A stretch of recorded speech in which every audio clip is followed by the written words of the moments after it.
Coronavirus, la pandemia. ¿Cuáles son los síntomas? ¿Cómo se transmite? ¿Qué puedo hacer para protegerme y prevenir la propagación de la enfermedad? Nuevo padecimiento que ha encendido las alarmas de los sistemas de salud. Coronavirus, la pandemia. ¿Cómo le va? Bienvenido a un programa más de Coronavirus, la pandemia. Le recordamos que este programa es una producción de la Universidad de Guadalajara que se transmite desde el foro de Canal 44, la señal de todos, y que llega a México y a América Latina gracias a la señal de las televisoras públicas que se suman a esta emisión. Saludamos con gusto también a nuestra audiencia en Radio Universidad de Guadalajara y les invitamos para que se pongan en contacto con nosotros a través de nuestras cuentas institucionales en Twitter y Facebook, @Canal 44 TV, o a través de WhatsApp en el 33 22 42 06 90. Hoy hablaremos de las curvas epidemiológicas, este término al cual nos fuimos acostumbrando poco a poco desde el inicio de la pandemia en cada una de las diferentes regiones, de los diferentes países, y es el modelo matemático que han utilizado las autoridades para ir tomando la temperatura del comportamiento de la pandemia en cada uno de estos sitios. Continúan y por ello se ha podido medir de esta forma los rebrotes en el mundo. Hay varios países que han regresado al confinamiento total por esta causa. La Organización de las Naciones Unidas lanzó un plan contra COVID-19 en la triple frontera amazónica. Hoy le estaremos contando detalles de esta acción. También le estaremos contando que arrancó ya el ensayo clínico para pacientes con COVID-19 con síntomas leves a moderados que se recuperan en casa. En México, la COVID-19 se ha convertido en la cuarta causa de muerte por debajo de problemas del corazón, diabetes y cáncer. Hoy viajaremos a Canadá. Nuestros compañeros reporteros nos estarán presentando el informe en directo. Vamos directamente a nuestra pieza de introducción. Nuestra compañera Isaura López Villalobos nos ha preparado el siguiente material. Lejos de aplanar la curva pandémica por COVID-19, los países muestran un incremento severo. La India hoy es el nuevo epicentro de la pandemia. Con 28.900.000 contagios por COVID-19 llega el noveno mes del año. Algunos países comenzaron a tener rebrotes a pesar de que se consideraron que habían aplanado la curva. Sin embargo, a partir de la reapertura de actividades inició la llamada segunda ola. La pandemia ha tenido diferentes epicentros. Primero, donde surgió el virus SARS-CoV-2, China, único país que aplanó y disminuyó la curva a los casi 4 meses por las diversas medidas integrales y directas establecidas en las diferentes regiones. Actualmente tiene más de 90.100 casos, ocupa el lugar número 37 a nivel mundial. Aunque ha tenido ligeros rebrotes, mantiene controlado la enfermedad. El segundo epicentro fue en los países miembros de la Unión Europea a 3 meses del inicio de la emergencia sanitaria internacional. Alemania, Italia, Rusia, Europa y España registraban el mayor número de casos, llamaron a cuarentenas y encierro total de sus habitantes y visitantes para controlar la enfermedad. Y aún así, siguen los casos.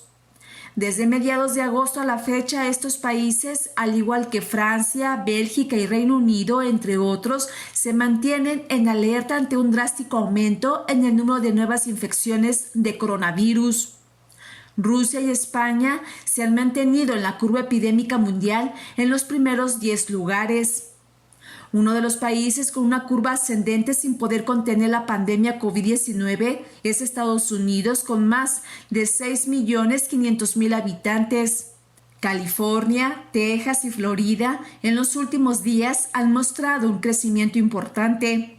Este país ha estado en el ojo del huracán mundial por la actuación tardía y no detener la ola de contagios a tiempo. Los especialistas señalan que se viven momentos críticos. A la fecha registra 194.000 decesos. El tercer epicentro global de la pandemia es Latinoamérica y el Caribe desde finales de junio. En la curva pandémica están Brasil, Perú, Colombia, México y Argentina, con la alta incidencia de casos, manteniéndose en los primeros lugares de esta región. Conforme pasan los días, la COVID-19 se va aferrando a quedarse en la tierra. Llegó a la India arrebatando no solo la salud, sino que también la vida de sus habitantes con mayor rapidez. Aunque es la cuarta fuerza militar más grande, no ha podido detener a la COVID-19, que se aferra a quedarse siendo hoy el cuarto epicentro de la pandemia. Desde que inició septiembre, este país tiene el mayor número de contagios con más de 1,000 casos diarios y una tasa de letalidad de 7%. Hoy, la India se enfrenta a un tsunami como fue en los países anteriores. Sin embargo, la falta de infraestructura médica hospitalaria y de medidas sanitarias estaría repitiendo el esquema similar al de Estados Unidos. La COVID-19, advierte la Organización Mundial de la Salud, seguirá de no establecerse acciones integrales sociosanitarias conjuntas en los países para prevenir más contagios y muertes. Informó Isaura López Villalobos. Roberto Castañares, corresponsal de la agencia EFE, nos presenta el más reciente informe de la Organización Mundial de la Salud. Roberto, te escuchamos. Adelante con el reporte. Hola, ¿qué tal? Buenos días, Belén. Buenos días a todo el auditorio de Canal 44. Los casos acumulados de COVID-19 desde que empezó la pandemia asciende ya a casi 28.900.000, según los datos comunicados oficialmente a la Organización Mundial de la Salud por todos los países. Ayer domingo se alcanzó la cifra más alta en un día de casos confirmados, con 308.000. Hoy, a falta de los datos en alguna zona del mundo, ya estamos por encima de los 230.000. Las muertes por coronavirus totalizan 922.000, lo que significa que los decesos se mantienen estables entre 5 y 6.000 diarios, con alguna jornada que por alguna causa especial se aleja de estas cifras por arriba o por abajo. En estas últimas semanas, India se ha destacado lastimosamente por el número de afectados diarios, que ahora se acercan ya a 100.000, aunque en ninguna jornada han alcanzado esa marca. Los casos diarios siguen constantes más o menos en Estados Unidos y Brasil, con entre 40 y 45.000. Mientras tanto, la Organización Mundial de la Salud ha incidido en la importancia de invertir en un sistema de salud pública fuerte para enfrentar pandemias como la del coronavirus, que pasará antes o después, pero que no va a ser la última. Eso debemos tenerlo también claro. En un discurso con motivo de la apertura del Comité Regional de la OMS para Europa, el director general de este organismo, el doctor Tedros Ghebreyesus, ha explicado que una de las lecciones más dolorosas de esta pandemia es que, al igual que los países invierten en su infraestructura militar, deben hacerlo en la sanidad pública para poder prevenir y responder con rapidez a posibles brotes. Una segunda lección de la pandemia es que la solidaridad es clave, ya que nadie está seguro si no estamos todos seguros. Reportó desde Europa Roberto Castañares para el programa Coronavirus, la pandemia.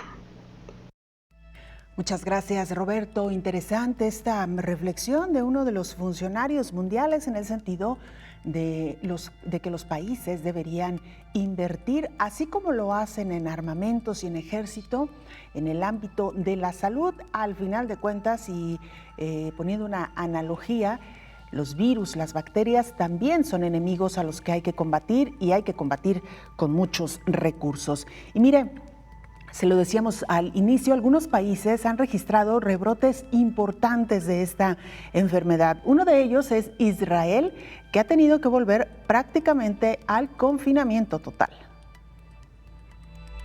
En un vistazo se puede notar el comportamiento del COVID-19 en distintos países que tienen claramente definidas dos olas de contagios. Es el caso de España, Francia, Japón, Australia e Israel. Así se ve la curva de contagios de SARS-CoV-2 a nivel mundial, que ya rebasa los 28 millones de casos. Se observa un primer pico con más casos en marzo y una meseta. Luego de la reapertura en algunos países, se observa un repunte de enfermos. Francia tuvo un récord de casos el pasado fin de semana que se acercó a los 10.000 contagios, su cifra más alta en toda la epidemia. El Ministerio de Sanidad en España registró 12.183 casos el pasado viernes. Es el récord más alto en toda la epidemia. Es el país europeo que ya rebasó el 500.000 de casos. Japón fue reconocido por sus estrategias de mitigación. Su curva también muestra una segunda ola más alta que la primera, que ya está superando. Los datos de mortalidad son muy bajos al rebasar los 1.400 decesos. El pico más alto en Australia también se dio igual en su segunda ola, con 721 casos en un día. Las muertes rondan los 800 registros. Tras confirmar 4.000 casos nuevos de COVID-19, Israel optó por el confinamiento parcial en algunos puntos para frenar la propagación de la enfermedad, informó Elizabeth Ortiz.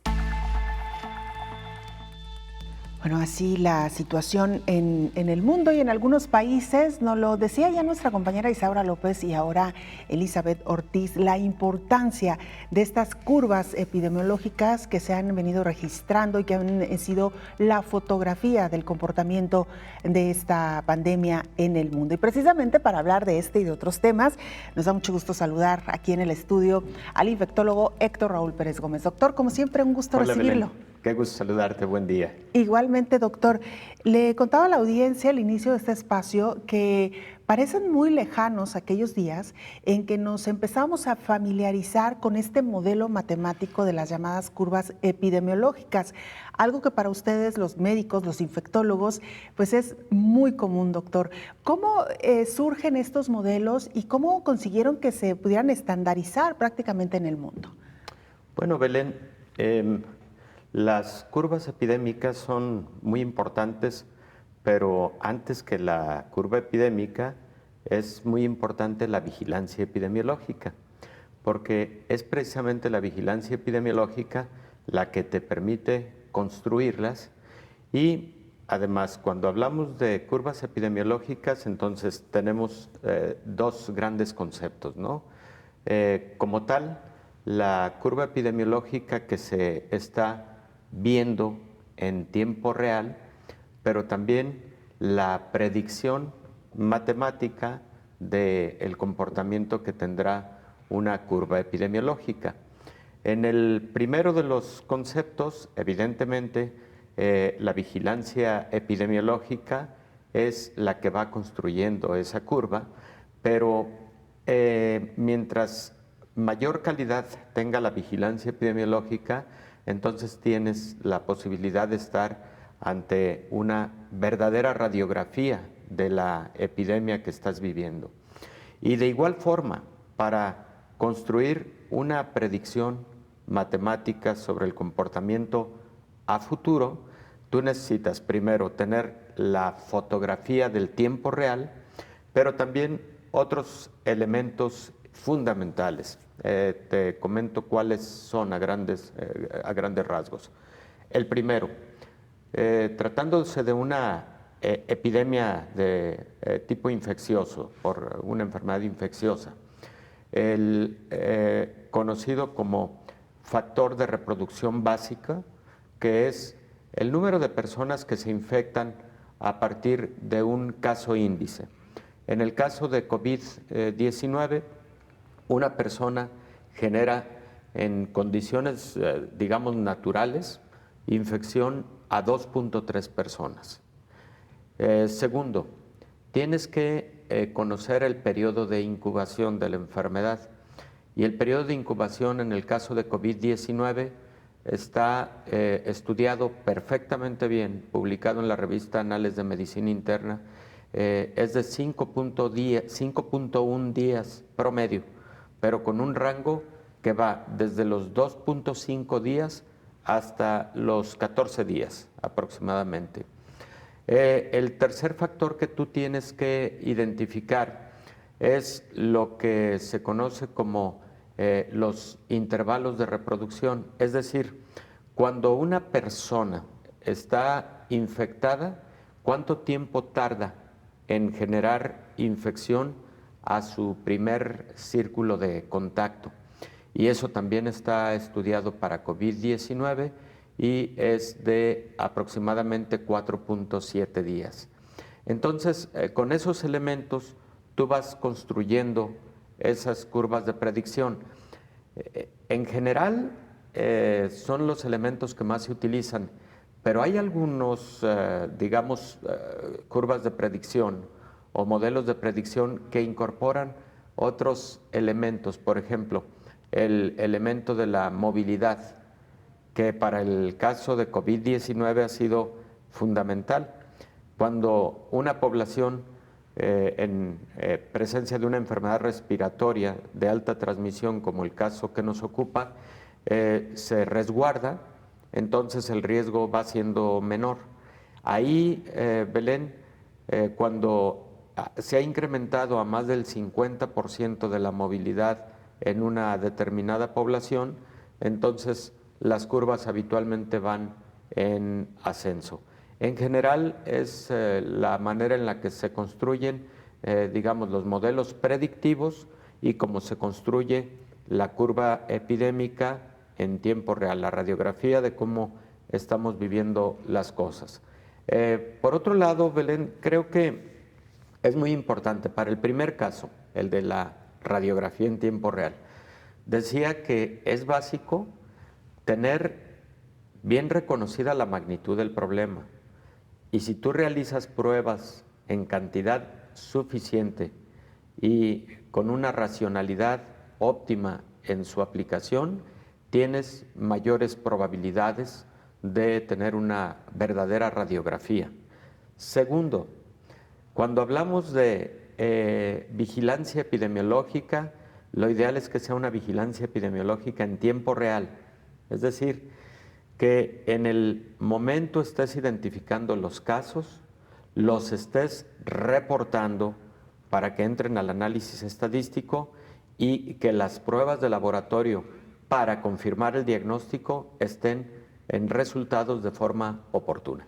Doctor, nos ha puesto sobre la mesa varios elementos que iremos desmenuzando. Cada uno de ellos vale la pena dedicarle un tiempo y explicarlo, porque seguramente a nuestra audiencia le hace sentido lo que ha venido ocurriendo con estas curvas epidemiológicas en cada uno de los países. Y me refiero a aquellos que aplicaron pruebas suficientes o por lo menos de un estándar aceptable a su población en tiempo y en cantidad.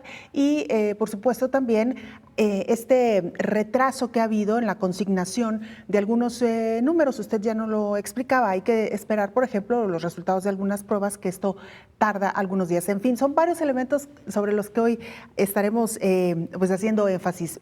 Vamos a la pausa, doctor, y regresamos. Con mucho gusto, Belén. Usted no se vaya, volvemos con mucho más.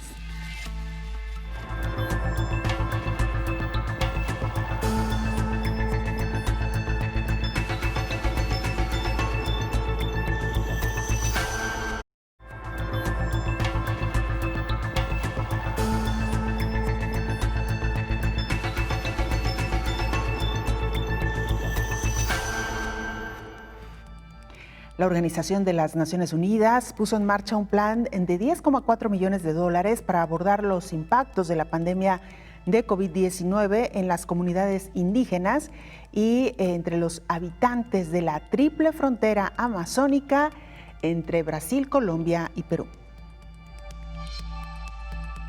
La pandemia de la COVID-19 está causando un impacto devastador en la región amazónica, tanto para sus habitantes y medios de subsistencia, como para las comunidades indígenas que sufren altísimas tasas de mortalidad, incluida la infantil y la materna, pobreza, falta de atención sanitaria e infraestructura, denunció la Organización de las Naciones Unidas. Ante esta compleja situación, la ONU presentó un plan de acción para abordar el problema en la triple frontera amazónica, que comprende a Brasil, Colombia y Perú. Las tasas de mortalidad de la COVID-19 en esas zonas, que cuentan con las extensiones más amplias de territorio del Amazonas, albergando a más de 400 comunidades indígenas y una población de unos 6 millones de personas, superan con creces las cifras registradas en sus propios países. Por ejemplo, en la capital del departamento colombiano del Amazonas se registran 234 muertes por cada 100.000 habitantes, comparado con lo que se registra en Colombia, 29 decesos por cada 100.000, mientras en la región amazónica que le corresponde a Perú, el registro llega a los 143 muertos por cada 100.000, cuando en el país se reportan 77. Según el informe, se estima que los indígenas de la parte brasileña de la triple frontera tienen un 47% más de probabilidades de morir como consecuencia del nuevo coronavirus que el promedio de la población indígena de Brasil, informó Rocío López Fonseca. Bueno, países que han registrado altos índices de contagio, en el caso de Brasil, que llegó incluso a ser el epicentro de la pandemia entre los países latinoamericanos, y Colombia, que recientemente tuvo también un incremento en el número de casos, Perú, que ha tenido ciertos obstáculos para aplanar lo que se le conoce como la curva, que es justo el tema que hoy estamos hablando. En fin, 3 países que no han tenido nada sencilla esta batalla. Doctor Héctor Raúl Pérez Gómez, regresamos al tema que hoy nos ocupa, las curvas o la curva epidemiológica y estos diferentes elementos que usted ya nos mencionaba, que son importantes para construir una curva. Y es el caso, doctor, entre otros, usted lo mencionó, de la aplicación suficiente de pruebas. ¿Esto en qué puede contribuir a tener una curva, ya sea del momento o predictiva, mucho más cercana a la realidad? Bueno, precisamente, Belén, retomando los conceptos anteriores, en el que hablábamos del número básico de reproducción, en el que hablábamos de el tiempo para la infección en el primer círculo a partir del índice, del caso índice, y en el que hablábamos de considerar la tendencia epidemiológica que viene teniendo la curva en tiempo real, decía que esa vigilancia es básica por lo siguiente. Una vez que vas a llevar a cabo las ecuaciones para poder tener esa predicción, entonces tú tienes los elementos de las personas que son susceptibles, las personas que están expuestas o han estado expuestas, las personas infectadas y las personas recuperadas. A eso se le conoce como modelo SEIR, de nueva cuenta, susceptibles, expuestas, infectadas y recuperadas. Ese es el modelo más comúnmente utilizado en todo el mundo para construir predicción. Si tú no conoces el número básico de reproducción, no vas a saber cuántas personas son susceptibles. Si tú no conoces el número de infectados, no vas a saber cuántas personas están expuestas. Y si tú no conoces cuántas personas están expuestas, entonces, considerando el periodo de incubación, tú no sabes para los siguientes 14 días cuántas personas podrán enfermar. Entonces, todo es como una pirámide en donde cada ladrillo con estos elementos le da la solidez a un modelo predictivo. Entonces, si tú no realizas el número suficiente de pruebas, tú no vas a saber el número real de infectados.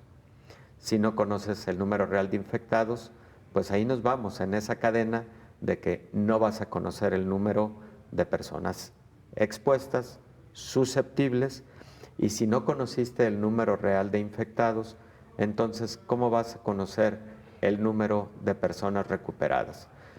Solamente teniendo todos estos elementos puedes construir, por cierto, aquí hay que hablar de qué tan seguros son estos modelos de predicción, Belén, porque en todo el mundo ha sido hasta motivo de discusiones en momentos, mi opinión es que son bizarras, discusiones bizantinas, cuando sabemos perfectamente bien en ciencia epidemiológica que los modelos de predicción no deben hacerse para largo plazo. Los modelos de predicción deben hacerse para no más allá de 4 semanas. ¿Son útiles? Sí, muy útiles, para que las autoridades sanitarias, junto a el compromiso de la sociedad, llevemos a cabo medidas óptimas para el control y para evitar que se llegue a esos escenarios de predicción. Para eso son útiles las curvas. Pero si tú haces un modelo de predicción ya para 8 semanas, por ejemplo, o más, corres un muy alto riesgo de fallar en el modelo de predicción, no porque el modelo sea malo, sino porque las variables que intervienen tienen mucha, valga la redundancia, variabilidad, como el caso de la movilidad de la población o el caso del número básico de reproducción que se puede modificar si todas las personas utilizan cubrebocas, por ejemplo. Cuando hablamos de un número básico de reproducción de 2.3, es decir, un infectado le transmite a 2.3 personas la enfermedad, lo podemos modificar utilizando cubrebocas y a lo mejor bajamos ese número de reproducción a solamente 1.3, por ejemplo. Ahora, cuando logramos disminuir ese número básico de reproducción a menos de 1, ahí tenemos ya altas probabilidades, no de descender la curva, sino de romper la curva, estallarla y lograr un mucho mejor control epidemiológico, en este caso de SARS-CoV-2, ¿no? Claro, doctor, me parece que nunca antes, y usted lo sabrá mejor, el mundo había seguido tan de cerca estos modelos de medición y de predicción. Y lo digo porque lo explicamos al principio, doctor, no es que esto sea algo novedoso que se construyó para monitorear la pandemia de COVID-19, es algo con lo que ustedes han trabajado desde hace mucho tiempo, desde siempre, y con lo que se miden las diferentes enfermedades. Entiendo que cada una, y sobre todo las infecciosas, doctor, tienen un cuadro similar al que hoy vemos para COVID-19. Efectivamente, Belén. ¿Por qué? Pues porque por ejemplo, el número básico de reproducción es diferente en las enfermedades infecciosas, sobre todo en las de tipo respiratorio. Fíjate, por citar un ejemplo, una de las enfermedades de mayor transmisión es sarampión, mientras que en COVID-19 hemos dicho 2.3 el número básico de reproducción. Para sarampión, sorpréndete, es 13. Oh my God, muchísimo. Un infectado puede transmitirle a 13 personas. Por eso, cuando tenemos un brote, por pequeño que sea, de sarampión, se pone el grito en el cielo, como decimos coloquialmente, porque el riesgo de crecimiento pandémico o epidémico es mayor. Afortunadamente para sarampión tenemos una vacuna utilizada universalmente. Claro. Pero, por ejemplo, rubiola también es una enfermedad con 8 aproximadamente de número de reproducción básica, ¿no? En cambio, influenza tiene un número básico de reproducción de aproximadamente 1.5, dependiendo del tipo de influenza de que se trate. Es mayor en las influenza tipo A que en las influenza tipo B. Entonces, sí, y tienes toda la razón. Nunca antes es posible en la historia de la epidemiología se le había dado tanta atención por parte de la población en general a las curvas de predicción o a los modelos predictivos. Ahora, los modelos predictivos, decíamos antes, tienen mucho valor para tomar decisiones oportunas y establecer todos los elementos que debes considerar para tratar de que no llegue a ocurrir ese punto máximo de una epidemia o de una pandemia, pero también cuidado porque un modelo de predicción en donde se vean las cosas muy positivas para el futuro cercano puede generar el que se relajen las medidas de prevención por parte de la población y ahí hay que tener mucho cuidado con ese tipo de predicciones. Así es, doctor. Vamos a hacer una pausa, ¿me lo permite? Regresamos, @Canal 44 TV, nuestra cuenta en Twitter y Facebook, o nos puede mandar mensajes en WhatsApp al 33 22 42 06 90.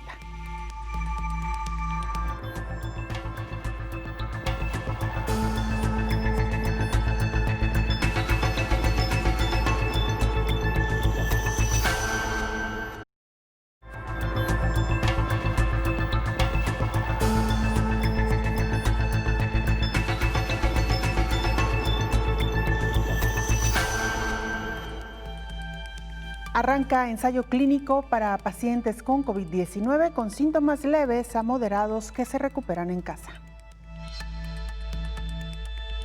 En el 9º mes de la pandemia, el Instituto Max Planck de Alemania, el Instituto Pasteur con sede en Corea, la Universidad de Kentucky, junto con organismos mexicanos, entre ellos el Instituto Nacional de Ciencias Médicas y Nutrición Salvador Subirán, impulsan un ensayo clínico con 2 fármacos. Se trata del mesilato de Camostat, probado en Japón para pancreatitis y esofagitis. El segundo es la Artemisia annua, una planta que cuenta con una actividad antiviral in vitro ante el SARS-CoV-2. Ninguno tiene efectos secundarios.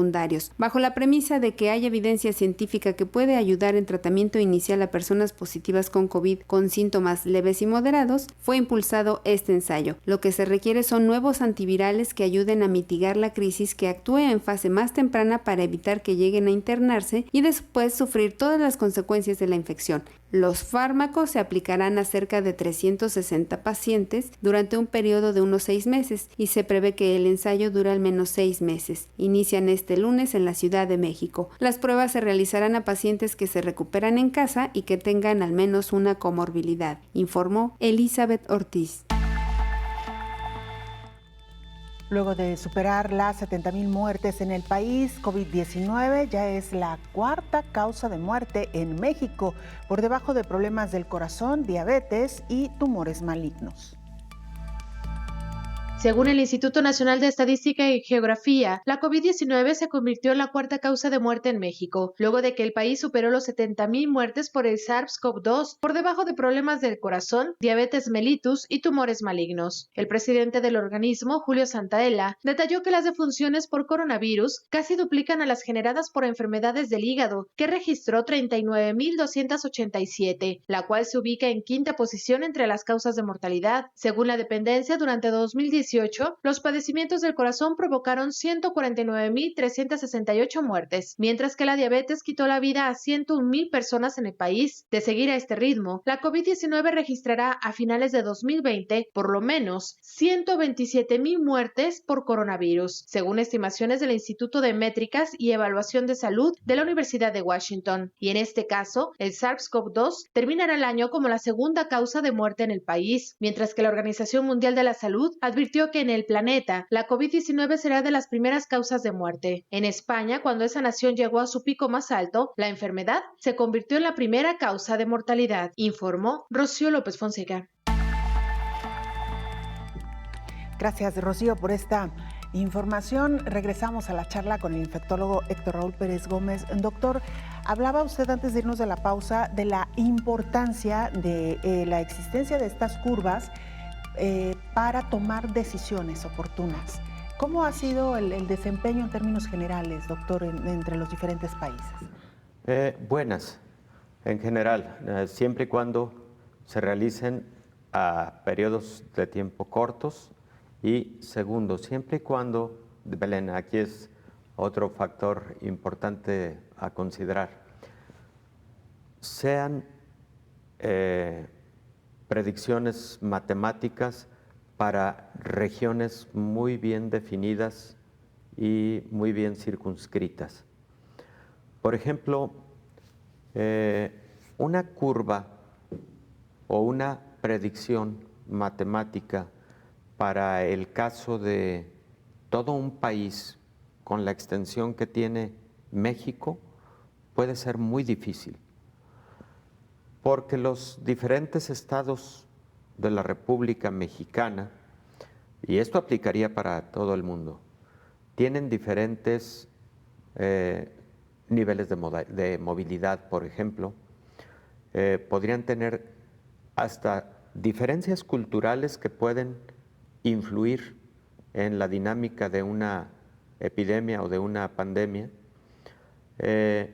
podrían tener diferente nivel de letalidad por aspectos relacionados con disponibilidad de servicios de salud y de servicios oportunos, por ejemplo. Entonces, todos esos factores van contribuyendo. En general, las predicciones que han sido de mayor calidad y certeza son las que se han realizado, como decíamos, para no más de 6 semanas, y por otro lado, para poblaciones muy circunscritas, para regiones en donde se pueden controlar un poco más las variables que pueden influir en los resultados de los números epidemiológicos. Doctor, quizá ahí estaría la respuesta a la pregunta, y retomando el ejemplo de México, ¿por qué las autoridades sanitarias en este país han acertado en cuanto a la periodicidad de la pandemia, es decir, el tiempo que se iba a prolongar la pandemia en nuestro país, pero fallaron en cuanto a la predicción en el número de casos y en el número de muertes? Sí. ¿Podría tener que ver con esto que usted menciona? Sí, definitivamente tiene que ver con todos esos factores y yo creo que sobre todo con lo heterogéneo de la nación desde el punto de vista de los determinantes sociales en salud pública, de los que hemos hablado en diferentes momentos en esta mesa, Belén, y también de la diferente manera en la que se ha venido abordando el problema, por ejemplo, en términos de el número de pruebas que se realizan. Cuando México decide, por ejemplo, adoptar el modelo de vigilancia epidemiológica centinela de COVID-19, México decide, país que tendría un testeo del 10% de los casos leves o leves y moderados, y 100% en aquellos pacientes cuya manifestación clínica fuera grave o crítica. Y evidentemente, pues ahí está el principal grupo de letalidad en estos pacientes graves o críticos. De tal manera que cuando se habla de un cierto número, por ejemplo, México está llegando a los 700,000 casos, si mal no recuerdo, en estos momentos, el propio subsecretario Hugo López-Gatell señaló hace algunos meses que precisamente por este modelo de vigilancia epidemiológica centinela, ese número habría que multiplicarlo por un factor de 8. Entonces esto podría significar que en México la realidad esté cercana a los 5 millones de personas que a lo largo de este tiempo, 190 días que ha durado la pandemia, se hayan infectado, por supuesto de manera acumulada, ¿no?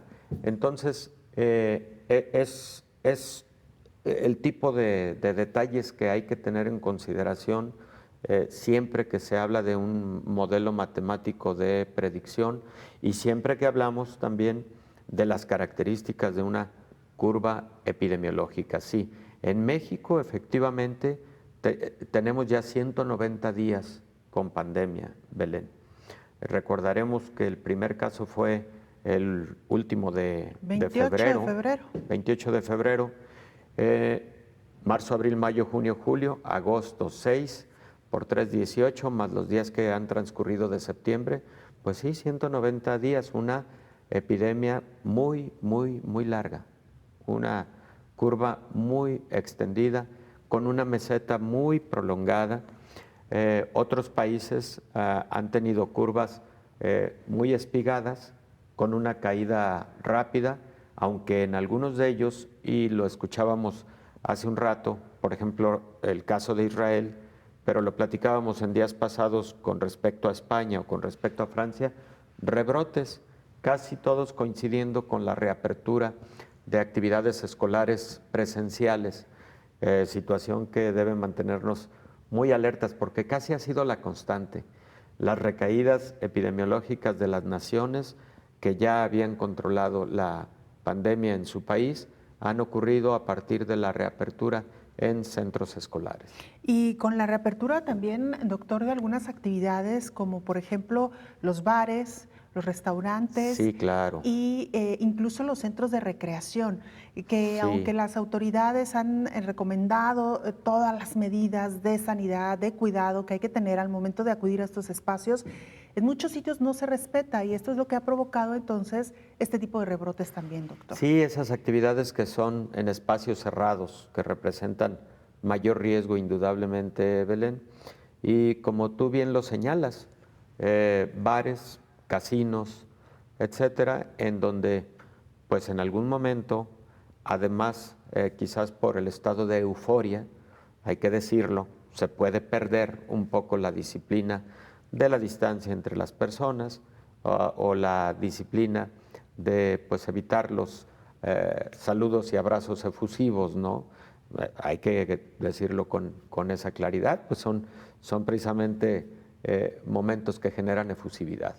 Así es, doctor. Vamos a hacer nuestra última pausa. Regresamos para entrar a conclusiones sobre el tema que hoy estamos abordando, las curvas epidemiológicas en el mundo.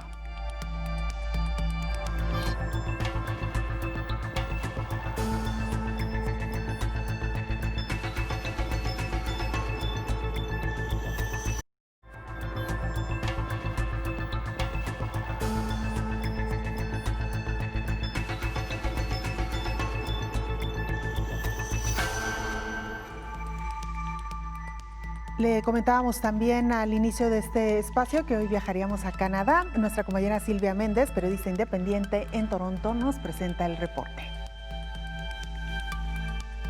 Hola, ¿qué tal amigos? Como siempre, un placer saludarlos. Por los últimos 6 meses, el gobierno canadiense ha dirigido apoyo a la población y a diferentes sectores golpeados económicamente tras la pandemia de COVID-19. Esta semana, el gobierno de Justin Trudeau anunció que extenderá hasta fines de septiembre su programa de apoyo a las pequeñas empresas para que puedan pagar la renta de sus locales. Y en otro orden de noticias, las provincias de Columbia Británica y Alberta han ordenado el cierre de clubes nocturnos y salones de banquetes, además de prohibir la venta de alcohol en restaurantes y bares después de las 10 de la noche debido a un aumento de los casos de COVID-19. Por su parte, Ontario, la provincia con un mayor número de centros de entretenimiento y restaurantes del país, evalúa la adopción de esta medida. Tony Alanis, director ejecutivo de la Asociación Restaurantera de Ontario, advierte que esta medida causaría un cierre masivo. Una encuesta realizada por Angus Consulting y el diario The Globe and Mail prevé que para 2021, 45% de los restaurantes y bares de la ciudad de Toronto tendrían que cerrar definitivamente sus puertas. Y mientras que el premier de Ontario, Doug Ford, pide a la policía que tome medidas más enérgicas contra las grandes reuniones, él mismo enfrenta fuertes críticas después de asistir a una boda con cientos de personas, incluidos visitantes de fuera de Canadá. Y sonó la campana. Los estudiantes canadienses regresan ya a clases presenciales, a distancia y en modo mixto. Y con millones de estudiantes que vuelven a las aulas, algunas provincias del país ofrecerán una herramienta en línea para monitorear los casos de coronavirus. A través de un tablero digital, los usuarios podrán saber qué escuelas tienen casos de COVID-19 y si los estudiantes, maestros o personal de apoyo se han contagiado. Por supuesto que, como sucede en México, las madres, los padres de familia y profesores están preocupados por los contagios. Sin embargo, los hallazgos tras un esfuerzo de vigilancia que involucró a 2.800 especialistas de los principales hospitales pediátricos de Canadá muestran que el virus es aún más suave para los niños de lo que se pensaba anteriormente. Fátima Kekar, directora pediátrica en enfermedades infecciosas del Hospital Sainte-Justine de Montreal, asegura que en todo el país se han detectado apenas unos 50 casos de niños contagiados. Nos vemos en otra ocasión. Muchísimas gracias. Muchas gracias, Silvia, por este reporte desde Toronto, Canadá. Regresamos a esta charla con el infectólogo Héctor Raúl Pérez Gómez. Doctor, lo comentábamos mientras escuchábamos a Silvia, que hemos viajado mucho este año, pero solamente de forma virtual. De forma virtual y gracias a nuestros compañeros corresponsales, pero que también ha sido otra de las grandes características de esta pandemia, doctor. Cómo hemos estado informados de manera puntual, en tiempo real, gracias también a la tecnología que nos ha permitido tener este acercamiento, ¿no? Sí, lo platicábamos también en días pasados, la importancia de la tecnología en el control de una pandemia. La importancia de la información y la comunicación para la toma oportuna de decisiones.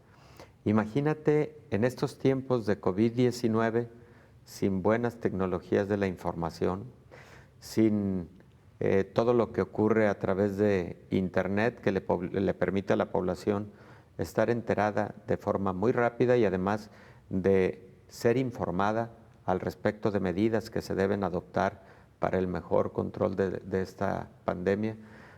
Bueno, creo que sería impensable una pandemia de esta magnitud en términos de su control, mitigación, etcétera, sin la ayuda de la información. Pues sí, que hemos viajado a través de la virtualidad mucho, pero fíjate, Belén, que quiero destacar un punto adicional.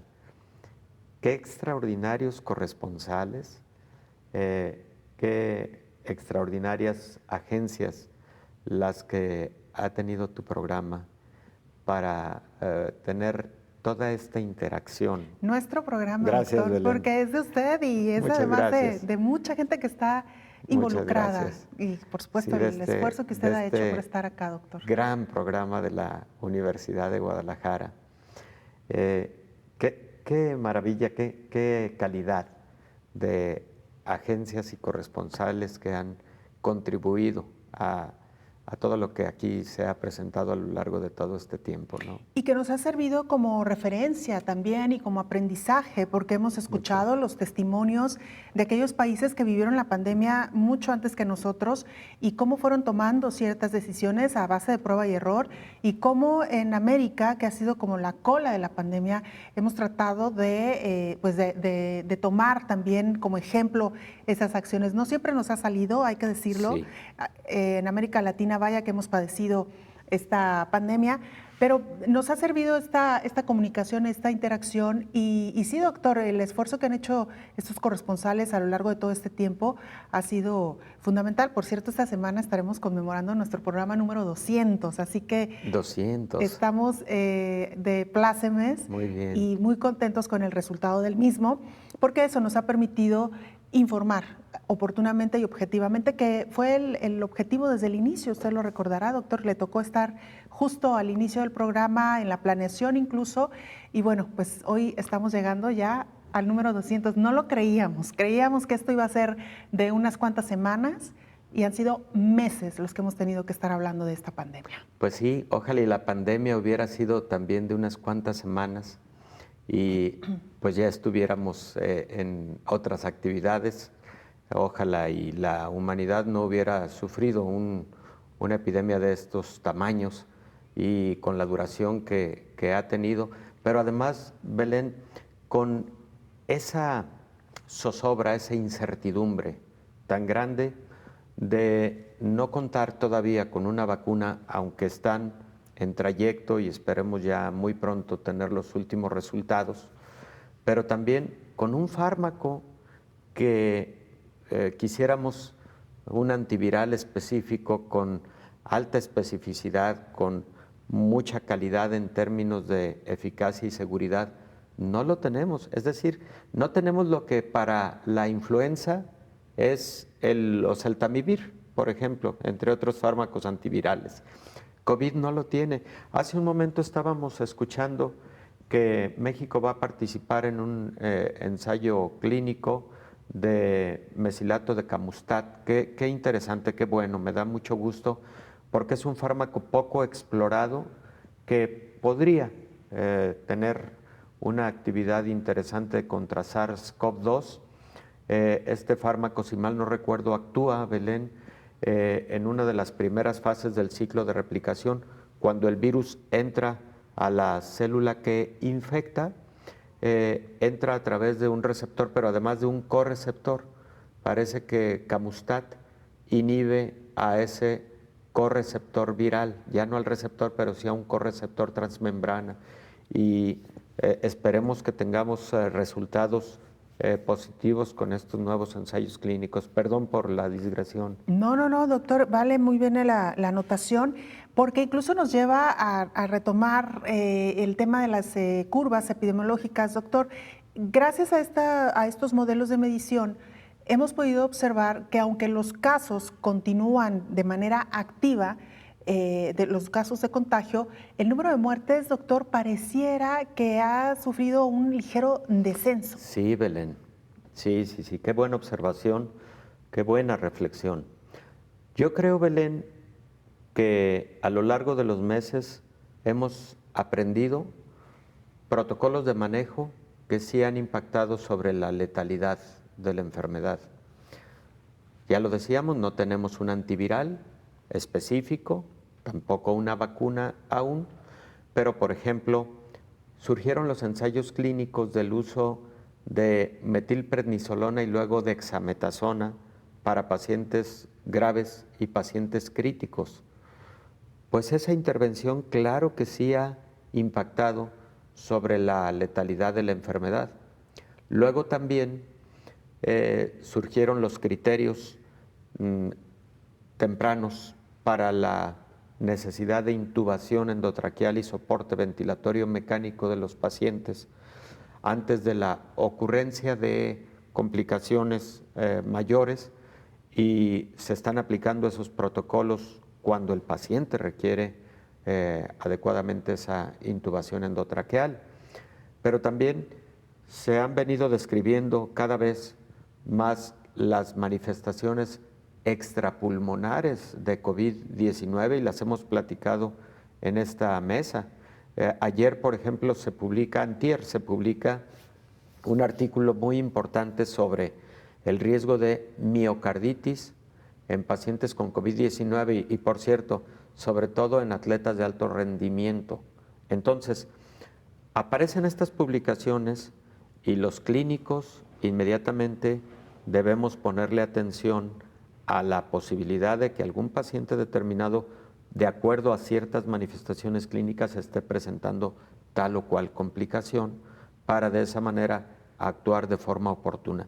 La suma de todo eso y además los lineamientos para que las personas se presenten también oportunamente a recibir atención cuando tienen bajas oximetrías, etcétera, la suma de todos esos factores es lo que ha contribuido con esa reducción a la que haces referencia en la letalidad. ¿Te acuerdas que empezó la letalidad con 3% allá en enero del 2020, en enero pasado? Luego la letalidad empezó a subir, llegó hasta 7 la letalidad. Y a partir del 7, de nueva cuenta, va hacia el descenso hasta 4.7 aproximadamente, lo cual pues, es muy positivo, definitivamente es muy, muy bueno, y esperamos pues, llegar a letalidad cero cuando logremos tener fármacos y vacunas disponibles. Claro, doctor, cuando logremos vencer, ¿no?, a este gran enemigo. Lo decíamos también al inicio del espacio, doctor, en una de las declaraciones de uno de los funcionarios de la Organización Mundial de la Salud, que así como los gobiernos invierten en armas y en ejércitos, deben invertir en la salud.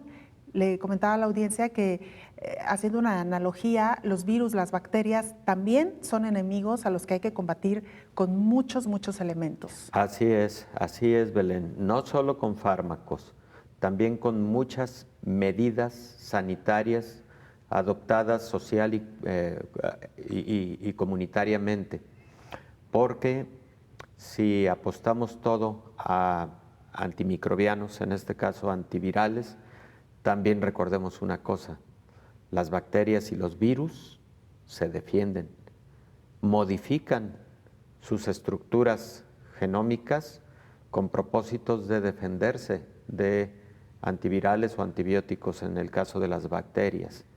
Y por eso se pueden desarrollar resistencias antivirales o a los antimicrobianos.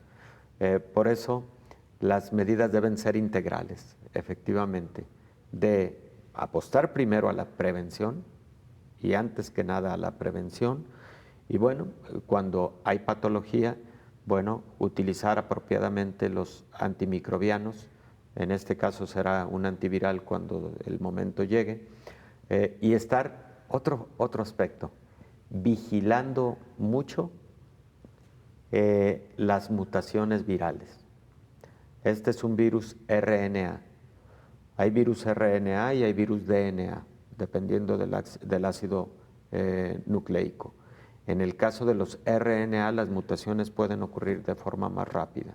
Que es el caso de la influenza, ¿no, doctor? Es el caso de la influenza, es el caso de SARS-CoV-2. Que ya lo hemos visto con anterioridad, como el mismo virus han mutado. Doctor, así es. Llegamos al final del espacio. Muchas gracias por habernos acompañado. Por nada, Belén, con mucho gusto. Siempre. Y sobre todo, muchas gracias a usted. Lo esperamos en la siguiente emisión de Coronavirus, la pandemia. Hasta entonces.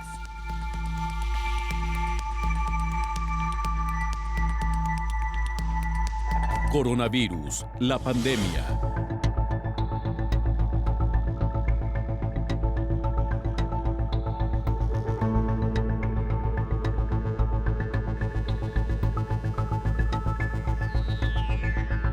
Coronavirus, la pandemia.